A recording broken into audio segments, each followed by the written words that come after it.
When Universal Studios Florida opened in 1990, it wasn't the home run the company had expected. Only because 3 of its biggest advertised attractions, Jaws, Kongfrontation, and Earthquake, the big one, were plagued by technical issues, leaving many guests disappointed and Universal searching for a way to turn things around. Then, just 1 year later, Universal unveiled what would become its biggest blockbuster attraction yet. And accelerate to 88 miles per hour and bump him. Accelerating down to 55 miles per hour. 65, 75, 85.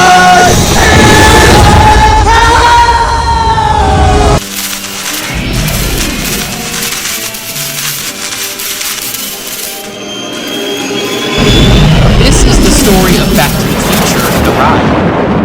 Universal Studios Florida opened with high hopes, but opening day didn't go as planned. Similar to Disneyland's infamous Black Sunday, the launch of Universal Orlando quickly turned into a rough start, with multiple attractions going down and guest relations struggling to keep up with the wave of complaints. But Kong and 2 of the other major rides, as you mentioned, are closed today, and that has caused many of the visitors here to be very disgusted.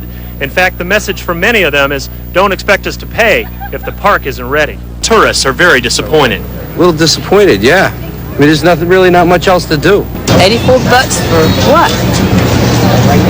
Nothing's open. Mickey Mouse has it all over Universal in organization. At the same time, pressure was already building across Orlando, because just 1 year earlier in 1989, Disney's MGM Studios had already opened, quickly becoming the more polished and immersive movie studio experience that most tourists were gravitating toward. Universal suddenly found itself in a difficult position, and it wasn't just dealing with opening day problems anymore. Goodbye, Universal. It was competing for attention in a market that was already leaning Disney's way. During their opening summer, Universal issued over 1,000 refunds and even handed out second-day free tickets in an effort to salvage guest satisfaction and bring people back to the park. But one attraction continued to be a major problem: Jaws. What was supposed to be one of Universal's biggest opening day attractions became one of its biggest headaches. Technical issues and constant downtime forced the ride into a long-term struggle. And instead of a quick fix, it turned into a full-scale overhaul that would stretch on for years. And while Universal was trying to patch things together inside the park, they were still missing something much bigger, something that could actually bring people in. While the rest of the park continued to find its footing, Universal had already started work on its first major attraction, a new immersive attraction based on one of the biggest film franchises in the decade. Into the car! Activate time circuits! We're going back! To the future! To the Ice Age! Wow!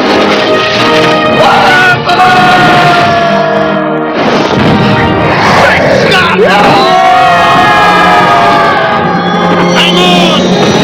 Go back to the future. At Universal Studios Florida. It's the greatest ride in the universe has been known! Great Scott! By the time Universal began developing its newest theme park in Orlando, Back to the Future was already one of the biggest movie franchises in the world. For Universal, it was the perfect franchise to bring into the park and allow guests to experience what it meant to be in the movies. In fact, Back to the Future the ride was originally planned to be a part of the opening lineup for Universal Studios Florida. But as construction continued, the massive scale of the attraction proved to be a challenge. The ride's enormous IMAX show building and complex technology pushed the project behind schedule, and the attraction would no longer be ready in time for the park's opening day. The story of Back to the Future the ride actually began years before guests ever stepped inside the park. In 1986, Steven Spielberg met with Universal creative executive Peter Alexander on the Universal Studios backlot, just 1 day before the debut of King Kong Encounter on the studio tour. During their conversation, Spielberg brought up a challenge he had received from George Lucas. After seeing the success of Star Tours at Disneyland, Lucas reportedly questioned whether Universal could ever create an attraction on the same level. Spielberg wanted to prove they could. He asked Alexander and his team to take the world of Back to the Future and turn it into a theme park attraction. The original concept was much different than the ride guests would eventually experience.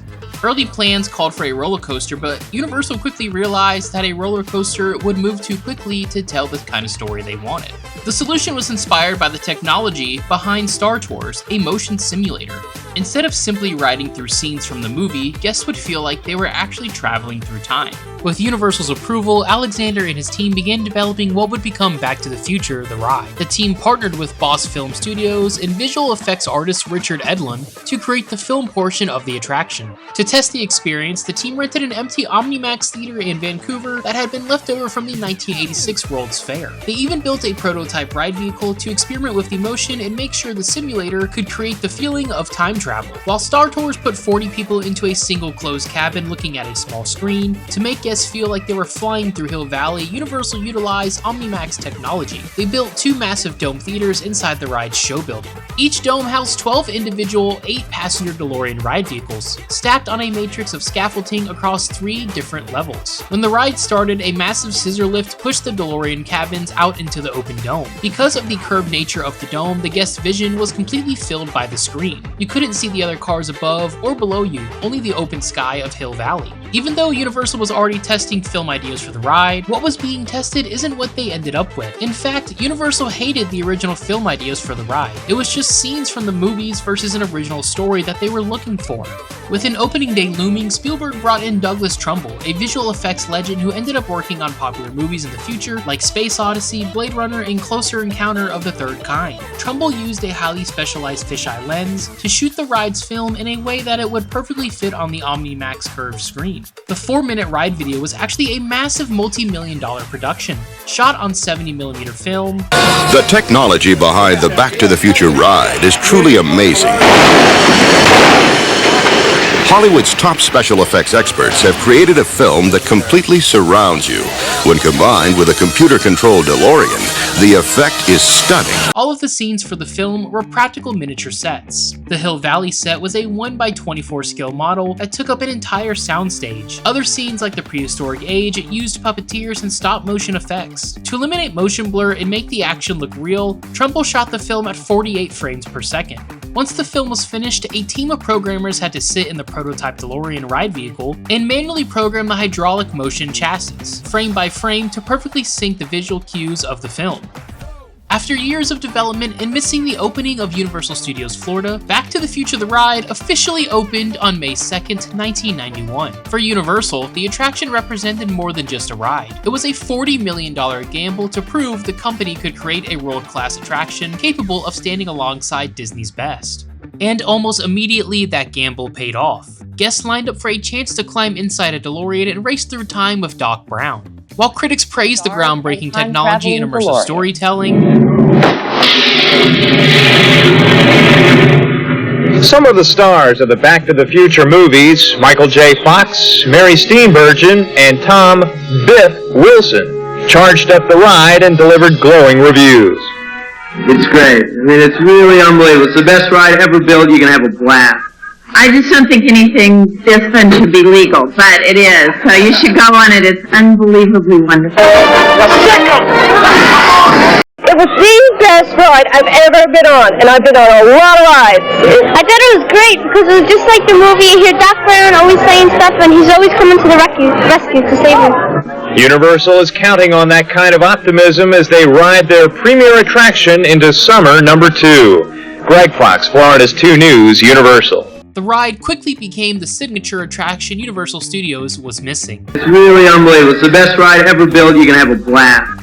Helping transform the park into a legit competitor in Orlando's growing theme park market. On opening day, Universal rolled out the red carpet for one of the biggest celebrations in the park's short history. The star-studded event welcomed Back to the Future stars like Tom Wilson, as well as Mary Steenburgen. Anything different should be legal, but it is. So you should go on it. It's unbelievably wonderful. Then came one final surprise. Michael J. Fox arrived aboard the Jules Verne train, making an unexpected appearance, sending the crowd into a frenzy.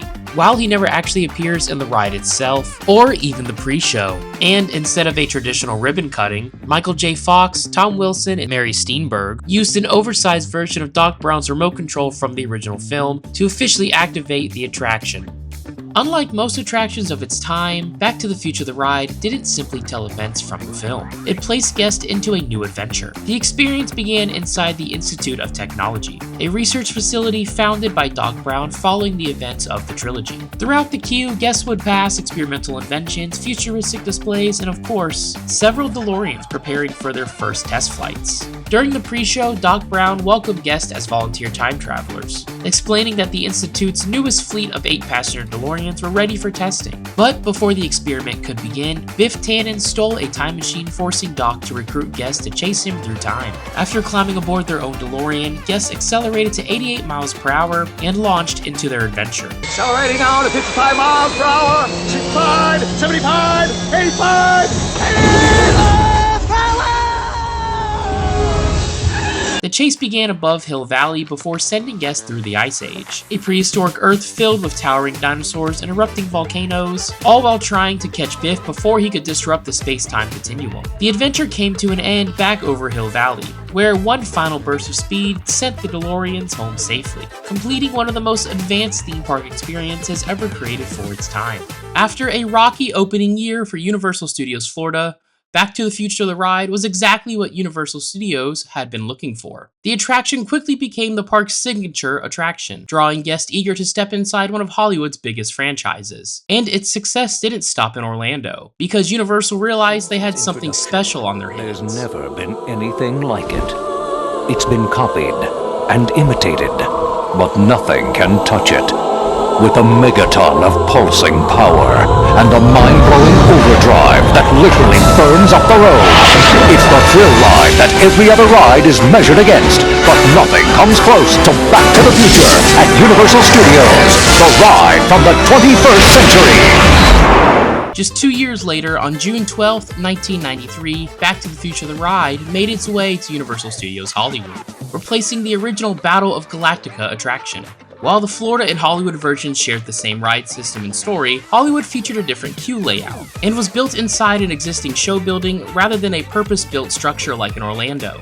Like Orlando, Universal celebrated with another star-studded premiere. Steven Spielberg was joined by Back to the Future stars Michael J. Fox, Tom Wilson, Lee Thompson, and Mary Steenburgen to officially debut the attraction. But getting the attraction ready for opening day wasn't easy. During construction, crews discovered major issues with the ride's foundation, forcing Universal to make costly repairs and pushing the project to nearly $60 million. After overcoming those challenges, guests finally got their chance to step inside the DeLorean and experience the same time travel adventure that had already become a hit in Orlando. The first time I went on it, I loved it. I went on with my children, and then I went on with Michael J. Fox, and I just watched his face the whole time. He was experiencing all the things he'd been acting, in the films, because it really feels like you're really flying. While the Hollywood version looks slightly different from Orlando, the heart of the attraction remained the same. Universal reused the same DeLorean motion simulator technology, the same OmniMax projection system, and the same film created by Douglas Trumbull. The biggest changes came from adapting the attraction to fit Hollywood's smaller footprint and possible earthquake requirements for the show's building. With the success of Orlando and Hollywood, it wasn't long after Hollywood's opening that Universal would decide to build the attraction for a third time. In March of 2001, Back to the Future the ride made its official debut in Universal Studios Japan. And just like the Orlando and Hollywood versions, Japan's version would also use the same technology, as well as the same ride film. And after more than just a decade of sending riders through time, Universal Orlando would announce the ride's closure after 16 years of operation. On March 30th, 2007, thousands of fans would gather at Universal Studios Florida for one final trip through time. The DeLoreans launched for the last time, bringing an end to the attraction that had helped define the park's early years. Sadly, Orlando wasn't the only park to say goodbye to the ride. Just a few short months later, Universal Hollywood would have its own closing of the ride. Unlike Orlando and, oddly enough, Hollywood decided to have closing ceremonies for the ride. It's going to be a surprise who's driving it. Ladies and gentlemen, it is my privilege to introduce the founder of the Institute of Future Technology, the man himself, Dr. Emmett Brown. I apologize for running late, but I had to stop and pick a good friend up. Hope that's okay. Never a problem. Oh, I would like to introduce someone who is truly my inspiration. Ladies and gentlemen, please welcome Christopher Lloyd!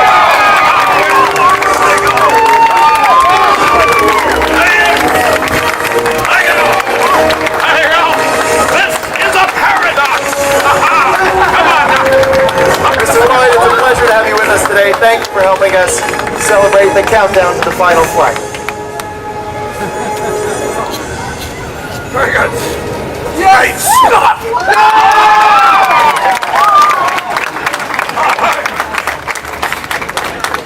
And Doc, it's great to see you as well, as always. Oh, I wouldn't miss it for the world.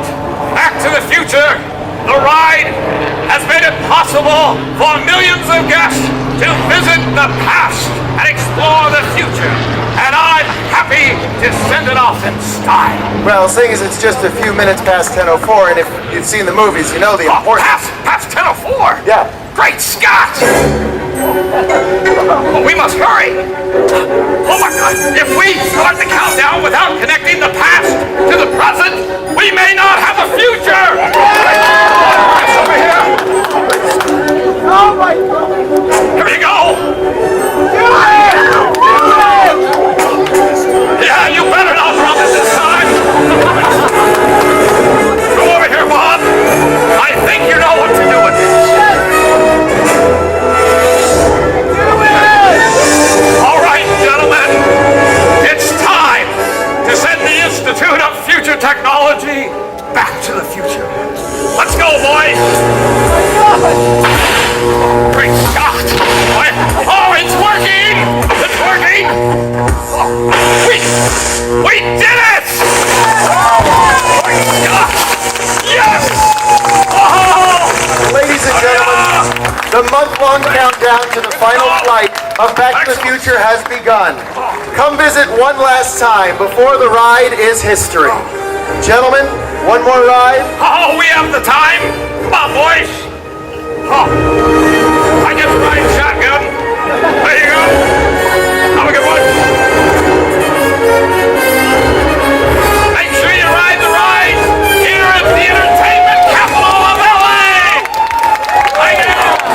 Fans returned one last time to the Institute of Future Technology, with special appearances and events honoring the attraction before the final ride on September 3rd, 2007, leaving the last remaining Back to the Future ride in Japan. Nearly a decade after closing the ride in Orlando and Hollywood, Japan's version would close in May of 2016. In Japan, the ride was replaced by Despicable Me, Minion Mayhem. In Orlando and Hollywood, The Simpsons would end up replacing the ride. When Back to the Future the ride closed, the Deloreans disappeared, but the technology behind the attraction didn't. The same motion simulator system that had sent millions of guests through Hill Valley would live in a completely different world. The Simpsons ride would eventually open in May of 2008, launching first at Universal Studios Florida on May 15th, 2008, followed by Universal Studios Hollywood on May 19th. Rather than building from scratch, Universal kept the existing hydraulic motion-based systems originally engineered by Intamin. The 8-passenger DeLorean cabins were simply stripped down and reskinned into Krustyland coaster cars, and both locations retained the massive OmniMax IMAX dome screen structures. However, the old analog 70mm film projectors were swapped out for modernized overlapping 4K digital projectors to display the new CGI. Even the audio engineering received a major update, outfitting every single ride vehicle with its own internal 12-channel Dolby surround sound system. Even though Back to the Future the ride may be gone, pieces of its legacy still exist throughout Universal Studios Florida. And if you know where to look in the park, you can still find pieces of Back to the Future here today. The building itself is still here, housing the new Simpsons ride. A DeLorean can be found outside of Springfield, as well as the Jules Verne train. Inside the Simpsons ride queue, you can even find a clip of Simpsons' version of Doc Brown, voiced by Christopher Lloyd himself. This small business loan should be able to keep the Institute open for years to come. Oh, thank you, Mr. Freeman. Thank you. Great Scott! Quiet! Did I get here in time? No, you idiot! You ruined everything. Now I have to sell the Institute of Future Technology to that mercenary clown. Mercenary clown? That's me! I tried to change the past. I have actually caused it to happen. So, what can I do for you, boss? You can tear tickets at the front gate till you get a haircut. Fine by me. It takes me 3 hours every morning just to get it like this. You can even catch a glimpse of Doc Brown and Marty McFly during Universal's Mega Movie Parade.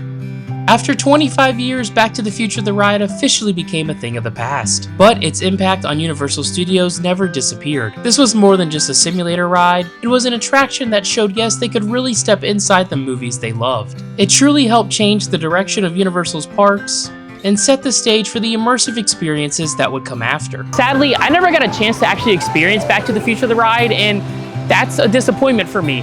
But if you did, let me know in the comments down below. And as always, if you've enjoyed this video, be sure to leave it a thumbs up. And if you really want to see more of my videos, check out this one up here, or even this one down here. It's one of my favorites. Other than that, I will see you guys in the future.